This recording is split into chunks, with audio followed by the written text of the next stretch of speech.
ভয়.com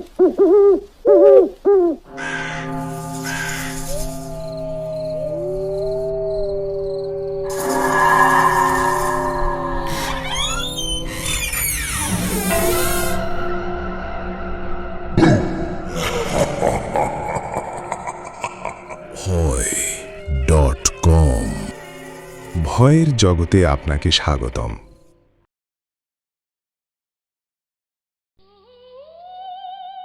hello everyone, আসসালামু আলাইকুম। আপনাদের অনেক অনেক স্বাগত জানাই ভয়.com ইউটিউব চ্যানেলে। আশা করছি আপনারা সকলেই ভালো আছেন এবং সুস্থ আছেন। বরাবরের মতো আজকেও আপনাদের মাঝে ফিরে এলাম সম্পূর্ণ নতুন একটি এপিসোড নিয়ে। শুরু থেকে শেষ পর্যন্ত আমাদের সাথে থাকার অনুরোধ রইল। আর কথা না বাড়িয়ে চলুন সরাসরি হারিয়ে যাই ঘটনায়।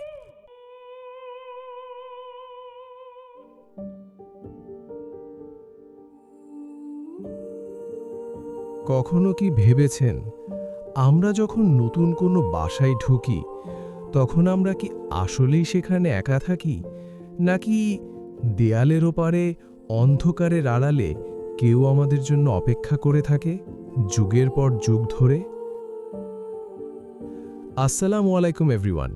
আজকের পর্বে আমরা শুনব সাতক্ষীরার এক অভিশপ্ত বাড়ির কাহিনী, যে বাড়িতে হারুন সাহেব তার স্ত্রী আর 2 সন্তানকে নিয়ে সংসার পাততে চেয়েছিলেন, কিন্তু সেই বাড়ি চেয়েছিল অন্য কিছু। হারুন সাহেব পেশায় সরকারি চাকরিজীবী। পোস্টিং হওয়ায় সে তার পরিবার নিয়ে সাতক্ষীরায় চলে আসে। হারুন সাহেবের স্ত্রী সেলিনা, 19 বছরের মেয়ে মার্জানা আর 12 বছরের ছোট ছেলে রায়হানকে নিয়ে তিনি উঠলেন সদর থেকে একটু ভেতরে, নিরিবিলি একতলা বিশিষ্ট একটি বাড়িতে। বাড়িটা বেশ বড় ছিল, কিন্তু বড্ড থমথমে ছিল। নতুন বাসায় এসে তার স্ত্রী সেলিনা বলেছিল, এ কেমন বাড়ি নিলে? ভেতরে ঢুকতেই বুকটা কেমন যেন ভারী হয়ে আসছে, দম বন্ধ লাগছে আমার। উত্তরে হারুন সাহেব বলেছিল, আরে ধুর, নতুন জায়গা, জার্নি করে এসেছো তাই এমন লাগছে, জানালাগুলো খুলে দাও, ঠিক হয়ে যাবে। হারুন সাহেব পাত্তা দিলেন না বিষয়টিতে, কিন্তু তার স্ত্রী আর 2 সন্তান অদ্ভুত কিছু বিষয় খেয়াল করে। ঘরের ভেতরে কোনো বাতাসের অনুভব নেই, এমনকি জানালার সামনে দাঁড়ালেও শরীরে কোনো বাতাসের স্পর্শ পাওয়া যায় না। ঘরের ভিতরে ফ্যান ঘরে পুরোদমে, কিন্তু শরীরে এক বিন্দু বাতাস লাগে না, বরং মনে হয় গরম ভাপ বের হচ্ছে দেয়াল থেকে।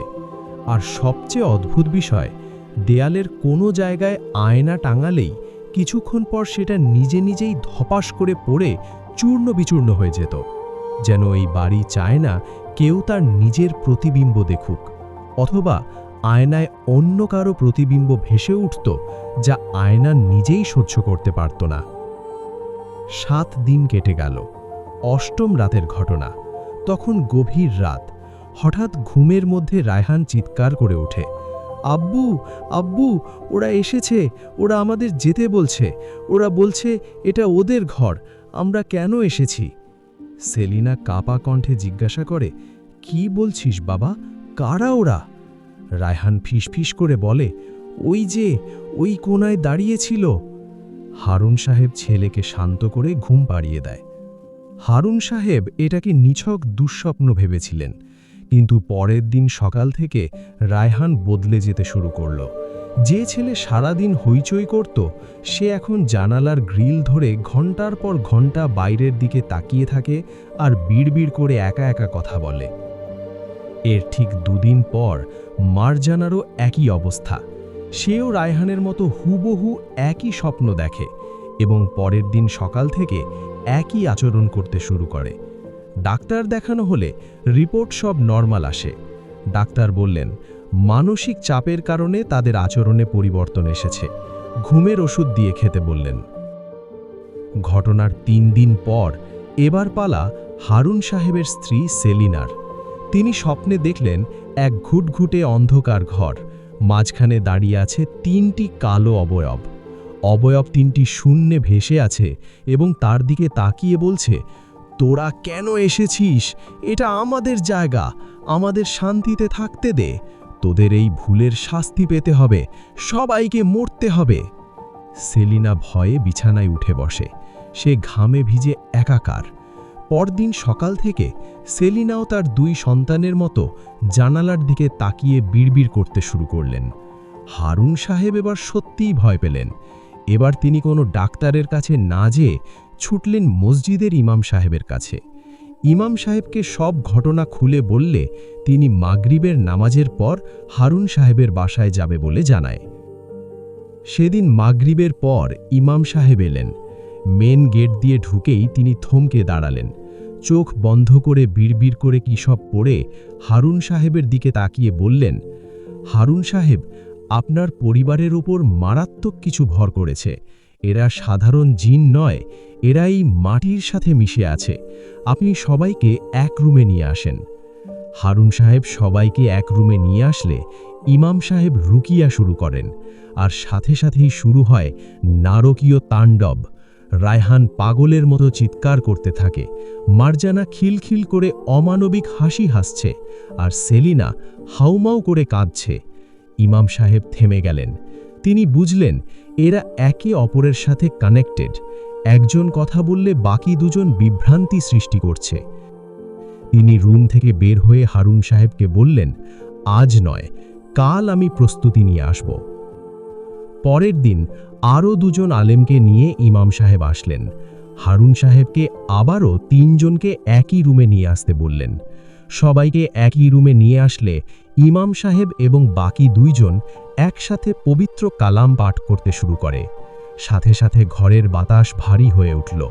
হঠাৎ 3 জনের মুখ দিয়ে একই সাথে বের হয়ে এলো হাড় হিম করা আওয়াজ, থাম, থামা এসব, আমাদের জ্বালাস না, আমরা তোদের শেষ করে দেব। কিন্তু আলেমরা ভয় পেলেন না। তারা পবিত্র জমজমের পানি ছিটিয়ে দিলেন 3 জনের শরীরে। গরম তেলে পানি পড়লে যেমন ছ্যাত করে শব্দ হয়, তেমন শব্দ করে 3 জন একসাথে আর্তনাদ করে ওঠে। আহ, জ্বলছে, শরীর জ্বলে যাচ্ছে। তাদের শরীর ধনুকের মতো বেঁকে যেতে শুরু করে। হঠাৎ সেলিনা পৈশাচিক কণ্ঠে বলে ওঠে, ছেড়ে দে, আমরা ওদের ছেড়ে দেব, আমাদের শর্ত মানলে। ইমাম সাহেব বললেন, কি শর্ত? সেলিনা আবারও সেই পৈশাচিক কণ্ঠে উত্তর দেয়, ওদের এই বাড়ি ছাড়তে হবে, এটা আমাদের জায়গা, এখানে কেউ থাকতে পারবে না। ইমাম সাহেব বললেন, ঠিক আছে, ওরা চলে যাবে, কিন্তু তোরা ওদের কোনো ক্ষতি করবি না, চুক্তি কর। তারা রাজি হওয়ায় ইমাম সাহেব তাদের চলে যেতে বলে। হঠাৎ ঘরের বাতি দপ করে নিভে গিয়ে আবার জ্বলে ওঠে। 3 জনই জ্ঞান হারিয়ে বিছানায় লুটিয়ে পড়ে। ইমাম সাহেব তাদের হাতে তাবিজ বেঁধে দিলেন এবং বললেন, হারুন সাহেব, যত দ্রুত সম্ভব বাড়িটা ছেড়ে দেন। 2 দিন পরেই হারুন সাহেব সেই বাড়ি ছেড়ে শহরের একটা বাসা ভাড়া নিয়ে সেখানে পরিবার সহ চলে যান। পরে তিনি বাড়িটির সম্পর্কে খোঁজ নিয়ে জানতে পারেন সেই বাড়ির আসল ইতিহাস। 30 বছর আগে সেই বাড়িতে গভীর রাতে একসাথে খুন করা হয়েছিল এক মা, তার কিশোর মেয়ে এবং ছোট ছেলেকে। অতৃপ্ত আত্মাগুলো তাদের নিজেদের ঘরেই রয়ে গেছে। গত 30 বছরে কোনো ভাড়াটিয়ে সেখানে 7 দিনের বেশি টিকতে পারেনি। এই বলে তিনি তার ঘটনা শেষ করেছেন। ঘটনাটি আপনাদের কেমন লেগেছে কমেন্টের মাধ্যমে জানাতে ভুলবেন না। যদি ভালো লেগে থাকে তাহলে লিঙ্কটি শেয়ার করুন আপনার বন্ধু বান্ধব এবং পরিচিতদের সাথে। এমন আরও ঘটনার জন্য চ্যানেলটি সাবস্ক্রাইব করুন। আমাদের সাথে ঘটনা শেয়ার করতে চাইলে মেইল করুন bhoy.com.story@gmail.com এ। আমরা চলে যাব আমাদের পরবর্তী ঘটনায়।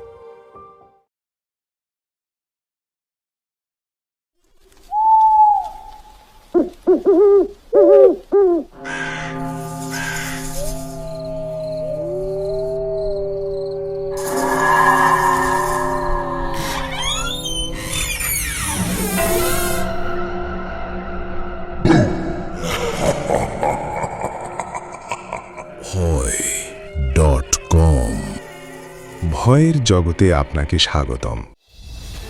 Welcome back. আপনারা শুনছেন ভয়.com। যেভাবে লেখা আছে আমি সেভাবেই পড়ছি।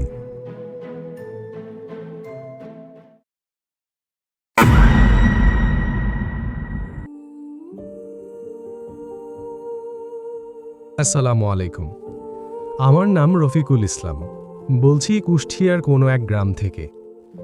আজ যে ঘটনাটি শেয়ার করতে যাচ্ছি সেটি আমার গ্রামেরই একটি মেয়ে নাম সুমাইয়া, তার সাথে ঘটেছিল ঘটনাটি আমি আমার মায়ের কাছ থেকে শুনেছি। কিছু বাধ্যবাধকতার কারণে স্থানের নাম উল্লেখ করলাম না। এবার ঘটনায় যাওয়া যাক। কুষ্টিয়া সদর থেকে প্রায় 15 কিলোমিটার ভেতরের এক গ্রাম। সময়টা ছিল 2006-এর হাড় কাঁপানো শীতকাল। আমরা যারা গ্রাম বাংলায় বড় হয়েছি সকলেই জানি গ্রাম বাংলার শীতের সন্ধ্যা মানেই এক অন্য রকম নিস্তব্ধতা। কুয়াশার চাদরে মোড়ানো পথঘাট, খেজুর গাছের রসের ঘ্রাণ আর মাগরিবের আজানের পরপরই নেমে আসা এক শুনশান নীরবতা। গ্রামের দক্ষিণ প্রান্তে সুমাইয়াদের দোতলা বাড়ি। বাড়িটি বেশ বড়, পুরনো আমলের বনেদি নকশায় তৈরি। সামনে উঠোন আর বাড়ির ঠিক পেছনেই 100 বছরের পুরনো বিশাল দিঘি। গ্রামের মানুষ বলতো রাজার দিঘি, কিন্তু রাজা মরে গেছে কবেই। এখন রাজত্ব করে জঙ্গল আর আগাছা। দিঘিটি এতটাই বিশাল যে শীতের কুয়াশায় এক পাড় থেকে অন্য পাড় দেখা যায় না। দিঘির পাড় ঘেঁষে বিশাল বাঁশঝাড় আর শিমুল গাছের জঙ্গল দিনের বেলাতেও পরিবেশটাকে ছমছমে করে রাখে। মুরব্বীরা বলতেন মাগরিবের পর দিঘির দক্ষিণ পাড়ে না যাওয়াই ভালো, ওখানে বাতাস আছে। সুমাইয়া তখন 16 বছরের কিশোরী। মাদ্রাসায় পড়ুয়া শান্ত ভদ্র মেয়েটির এক মাথা ঘন কালো চুল ছিল তার অহংকার। দিনটি ছিল শুক্রবার। মাগরিবের আজানের ঠিক আগ মুহূর্তে সুমাইয়া ছাদে গিয়েছিল শুকোতে দেওয়া কাপড় আনতে। গোসল সেরেছিল বিকেলে, তাই চুল তখনও ভেজা। খোলা চুলে মাখা ছিল আতরের সুগন্ধ। ভেজা চুল আর আতরের সেই ঘ্রাণ বাতাসের সাথে মিশে এক অদ্ভুত আবেশ তৈরি করেছিল। কাপড়গুলো হাতে নিয়ে সুমাইয়া ছাদ থেকে নামার জন্য পা বাড়ালো। সিঁড়ির বাঁকে আসতেই সুমাইয়ার মনে হলো কেউ যেন তার ঘাড়ের কাছে গরম নিঃশ্বাস ফেলছে। সে থমকে দাঁড়ালো। পেছনে তাকাতে যাবে, ঠিক তখনই এক অদৃশ্য হিমশীতল হাত তাকে সজোরে ধাক্কা দিল। দোতলার সিঁড়ি থেকে গড়িয়ে নিচে পড়ে গেল সুমাইয়া। বাড়ির সবাই আতঙ্কে চিৎকার করে ছুটে এলো। দোতলা থেকে পড়ার পর হাড়গোড় আস্ত থাকার কথা নয়, কিন্তু সবাইকে অবাক করে দিয়ে সুমাইয়া অক্ষত অবস্থায় উঠে বসল। তার শরীরে কোথাও এক ফোঁটা রক্ত নেই, নেই কোনো ভাঙা হাড়। তার বাবা আতঙ্কিত হয়ে জিজ্ঞেস করলেন, মা তুই ঠিক আছিস? সুমাইয়া কোনো উত্তর দিল না, শুধু এক দৃষ্টিতে তার বাবার দিকে তাকিয়ে রইল। রাত যত গভীর হতে থাকে সুমাইয়ার আচরণ ততই পাল্টাতে লাগল। রাত তখন 12টা। সুমাইয়া হঠাৎ খাট থেকে লাফিয়ে নামল। তার বাবা কাছে যেতেই সুমাইয়া তাকে এক অমানবিক শক্তিতে ধাক্কা দিল। 16 বছরের এক কিশোরীর ধাক্কায় পূর্ণবয়স্ক একজন পুরুষ ছিটকে গিয়ে দেয়ালে আছড়ে পড়লেন। 2 ভাই আর বাবা মিলে তাকে জাপটে ধরল, কিন্তু মনে হলো তার শরীরে 10টি হাতির শক্তি ভর করেছে। 3 জন পুরুষ মিলেও তাকে 1 ইঞ্চি নড়াতে পারছিল না। সবচেয়ে ভয়ের মুহূর্তটি এলো তখন যখন সুমাইয়া কথা বলল। তার সেই কোমল কণ্ঠস্বর উধাও হয়ে গেল। তার গলা দিয়ে বের হয়ে এলো এক বয়স্ক কর্কশ পুরুষের কণ্ঠস্বর। সে চিৎকার করে বলল, ওকে ধরবি না, খবরদার, ও আমার। আমি অনেক দিন ধরে ওকে নজরে রেখেছি, আমি ওকে নিয়ে যাব। সুমাইয়ার পরিবার ভাবল মাথায় আঘাত পেয়ে মেয়ে হয়তো মানসিক ভারসাম্য হারিয়েছে। পরের দিন সকালে তাকে কুষ্টিয়া শহরের নামকরা প্রাইভেট হাসপাতালে ভর্তি করা হয়। ডাক্তাররা সিটি স্ক্যান, এমআরআই সব করলেন। রিপোর্ট একদম নর্মাল। ডাক্তাররা বললেন এটা হিস্টেরিয়া বা মানসিক ট্রমা। কিন্তু বিপত্তি ঘটল একজন নার্স ইনজেকশন দিতে আসলে। সুমাইয়া বিকট অট্টহাসিতে ফেটে পড়ল। তারপর ডিউটি ডক্টরের দিকে তাকিয়ে নাম ধরে ডাকল। ডাক্তার চমকে গেলেন। সুমাইয়া বলতে শুরু করল সেই ডাক্তারের ব্যক্তিগত জীবনের এমন সব গোপন পাপ আর অনৈতিক কাজের কথা যা সেই ডাক্তার ছাড়া পৃথিবীর আর কারো জানার কথা নয়। ডাক্তার ঘামতে শুরু করলেন, তার হাত কাঁপতে লাগল। কিছুক্ষণ পর হাসপাতাল কর্তৃপক্ষ সুমাইয়ার বাবাকে বলল, ওকে বাড়ি নিয়ে যান, এই চিকিৎসা আমাদের সাধ্যের বাইরে। উপায় না পেয়ে গ্রামের এক বয়স্ক মুরব্বির সাহায্যে সিলেট থেকে খবর দেওয়া হলো এক কামেল বুজুর্গ আলেমকে। তিনি জিন তাড়ানো বা রুকিয়া করায় পারদর্শী ছিলেন। 2 দিন পর রাত 9টায় হুজুর সুমাইয়াদের বাড়িতে পা রাখলেন। হুজুরকে দেখেই সুমাইয়া বাঘের মতো গর্জন করে উঠল, তুই কেন এসেছিস? চলে যা, না হলে তোকে শেষ করে দেব। হুজুর শান্ত মনে অজু করে জায়নামাজে বসলেন। শুরু হলো পবিত্র কালামের তেলাওয়াত। আয়াতের ধ্বনি যত জোরালো হলো, সুমাইয়া ততই ছটফট করতে লাগল। মনে হলো অদৃশ্য কোনো আগুনে সে জ্বলছে। এক পর্যায়ে হুজুর গম্ভীর গলায় জিজ্ঞেস করলেন, তুই কে? কেন একে ধরেছিস? পুরুষালী কণ্ঠে সুমাইয়া উত্তর দিল, আমি দিঘির দক্ষিণ পাড়ের ওই শিমুল গাছে থাকি। মাগরিবের সময় সে খোলা চুলে সুগন্ধি মেখে ছাদে দাঁড়িয়েছিল। আমার ওকে ভালো লেগেছে, আমি ওকে আমার জগতে নিয়ে যাব। হুজুর বললেন, তোকে এখনই চলে যেতে হবে, আর কোনোদিন এই মেয়ের বা এই পরিবারের ক্ষতি করবি না। কিন্তু জিনটি যেতে চাইল না। হঠাৎ সুমাইয়া অজ্ঞান হয়ে যায়। প্রায় 3 ঘন্টা ধরে চেষ্টার পর হুজুর আবারও সেই জিনটিকে সুমাইয়ার শরীরে হাজির করতে সক্ষম হন। এবার হুজুর বিভিন্ন দোয়া পড়ে বিশেষ একটি আতর সুমাইয়ার নাকে এবং হাতে ঘষে দেন। এক পর্যায়ে জিনটি দুর্বল হয়ে পড়ে এবং সুমাইয়াকে ছেড়ে চলে যেতে রাজি হয়। হুজুর জিজ্ঞেস করলেন, তুই যে চলে যাবি তার প্রমাণ কি? জিন বলল, আমি যাওয়ার সময় জানালার কাঁচ ভেঙে দিয়ে যাব। ঘরের প্রতিটি মানুষ তখন শ্বাসরুদ্ধ হয়ে অপেক্ষা করছে। হুজুর সুমাইয়ার শরীরে ফু দিয়ে আল্লাহু আকবার বলে উঠল। ঠিক সেই মুহূর্তে কোনো ঝড় নেই, বাতাস নেই, অথচ ঘরের বন্ধ জানালার কাঁচ ঝনঝন করে চুরমার হয়ে বাইরে ছিটকে পড়ল। মনে হলো তীব্র গতির কোনো তুফান ঘর থেকে বেরিয়ে সোজা দিঘির দিকে চলে গেল। তারপর সব শান্ত। সুমাইয়া বিছানায় লুটিয়ে পড়ল। প্রায় 3 ঘন্টা পর তার জ্ঞান ফিরে। চোখ মেলে তার মাকে দেখে সে ক্লান্ত স্বরে পানি চাইল। তার চোখে তখন আর সেই হিংস্রতা নেই, আছে কেবল মায়া। গত 3 দিনের কোনো স্মৃতিই তার মনে নেই। তার কাছে মনে হলো সে যেন এইমাত্র ছাদ থেকে পড়ে গিয়েছিল। ঘটনার পরের দিন সুমাইয়ার বাবা দিঘির পাড়ের সেই জঙ্গল পরিষ্কার করিয়ে ফেলেন এবং হুজুর সুমাইয়ার হাতে একটি তাবিজ পরিয়ে দিয়ে বাড়িটি বন্ধ করে দিয়ে যান। সুমাইয়া এখন সম্পূর্ণ সুস্থ, তার নিজের সংসার হয়েছে।